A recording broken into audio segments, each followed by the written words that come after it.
আপনি কয়েকদিন আগে গঙ্গাবাড়ি ইউনিয়নের গঙ্গাবাড়ি উপজেলার শিলকুড়ি ইউনিয়নের কালজানি নদীর ওই পারে উত্তর ধরলাঙ্গায় গিয়েছিলেন। সেখানে সীমান্ত কিন্তু মাত্র 1 কিলোমিটার। সন্ধ্যা আপনার আমি খবর সঙ্গী হয়ে গিয়েছিলাম। সন্ধ্যা নামার সাথে সাথে দেখলেন যে ভারতের অনেকগুলো টাওয়ারে আলো জ্বলছে।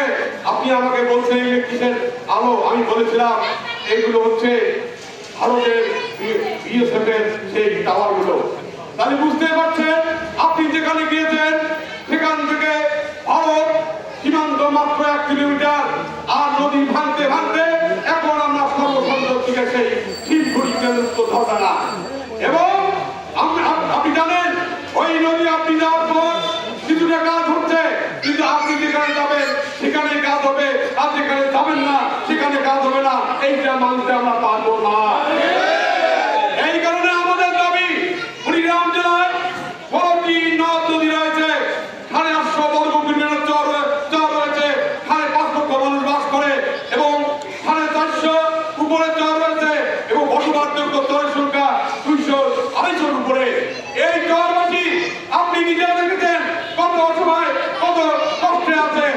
আপনারা জানেন এই সামনে বন্যা, এই বন্যার পর আমরা সবাই চিন্তা করি, যারা আমরা মেইনল্যান্ডে থাকি আমাদের ছেলে মেয়েকে নিয়ে চিন্তা করি, বাবা মাকে নিয়ে চিন্তা করি, কিন্তু চরের মানুষ কি চিন্তা করতেছে? তারা চিন্তা করতেছে এই বন্যায় আমার বাবা মা কই থাকবে, এই বন্যায় আমার শৈশবের বন্ধু হারিয়ে যাবে, এই বন্যায় আমার বৃদ্ধ পিতামাতা কই থাকবে। তাহলে বলেন তাহলে তারা কি চিন্তা করতেছে আর আমরা কি চিন্তা করতেছি? জাতিসংঘের অভিবাসন সংস্থা বলেছে শুধু ব্রহ্মপুত্রে 25,000 লোক 1 বছরে স্থান দিতে হয়, অর্থাৎ 1 চর থেকে আরেক চরে স্থান দিতে হয়। আর 5 বছরে প্রায় 10,000 লোক ওই চরে আর থাকতে পারে না। শুধু কুড়িগ্রাম নয়, বাংলাদেশের কোথায় যে তারা থাকে এটা আমাদের জানা নেই। আপনি যা জানেন আমাদের 10 বছরে প্রায় 1 লক্ষের উপরে লোক বিভিন্ন হয়েছে, তারা কোথায় আছে কেউ জানে না, কোনো দপ্তরে তাদের ঠিকানা নাই। এখন যারা ঠিকানা বদল করবে তাদের ঠিকানা কোথায় হবে আমরা জানি না।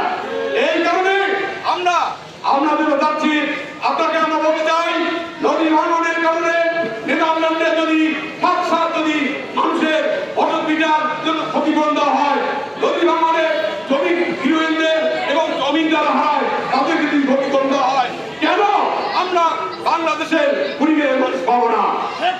এই কারণে আমাদের নদী ভাঙনে গৃহহীন, নদী ভাঙনে জমি হারিয়ে দেওয়া এই সমস্ত ক্ষতিপূরণ দ্রুত আপনাকে দিতে হবে। আমরা চাই আজকে এই আপনি জানেন বাংলাদেশের 32টি জেলার মধ্যে 100টি উপজেলার মধ্যে চর রয়েছে প্রায় 1000-এর উপরে এবং মানুষ বাস করে প্রায় 1.5 কোটির উপরে। এবং সেই 1.5 কোটি লোকের জন্য আমরা শুধু কুড়িগ্রাম নয়, সারা বাংলাদেশে শুধু গাইবান্ধা, সিরাজগঞ্জ, পাবনা নয়, কুড়িগ্রামের চাঁদপুর, নোয়াখালী পর্যন্ত আমরা যাবো এই আন্দোলন নিয়ে। তবু আমরা এই আন্দোলনে সার্থক হয়ে থাকবো ইনশাআল্লাহ। আমাদের দাবি, যেহেতু পাহাড়িরা 28 বছর আন্দোলন করে 1998 সালে 15 জুলাই তারা পার্বত্য বিষয় মন্ত্রণালয় করতে সক্ষম হয়েছে। যদি আমাদের 28 বছর কেন, যদি 100 বছর লাগে আমাদের প্রজন্মকে বলে দেবো যে তোমরা আমরা করতে পারলেন না, তোমরা এই আন্দোলন করবে এবং এই আন্দোলন মধ্য দিয়ে দলের মানুষকে বাঁচাতে চাই, এই আন্দোলন মধ্য দিয়ে দল বিষয় বন্ধ করতে চাই। সবাইকে ধন্যবাদ জানিয়ে আজকের এই পথসভা এখানে সমস্ত ঘোষণা করছি। আমরা জেলা প্রশাসকের কাছে, মহাদের কাছে অত্যন্ত ভদ্র একজন মানুষ এবং দক্ষ মানুষ, একজন কুড়িগ্রামের একজন উন্নয়নমুখী মানুষ। আমি বলতে চাই না দরিদ্র জেলার দরিদ্র ডিসি, বলতে চাই না দরিদ্র জেলার সমবায় ডিসি সাহেবের কাছে আমরা আজকে এই স্বীকৃতি দিয়ে আমরা প্রধানমন্ত্রীকে জানিয়ে দিতে চাই এটা আমাদের অত্যন্ত জরুরি।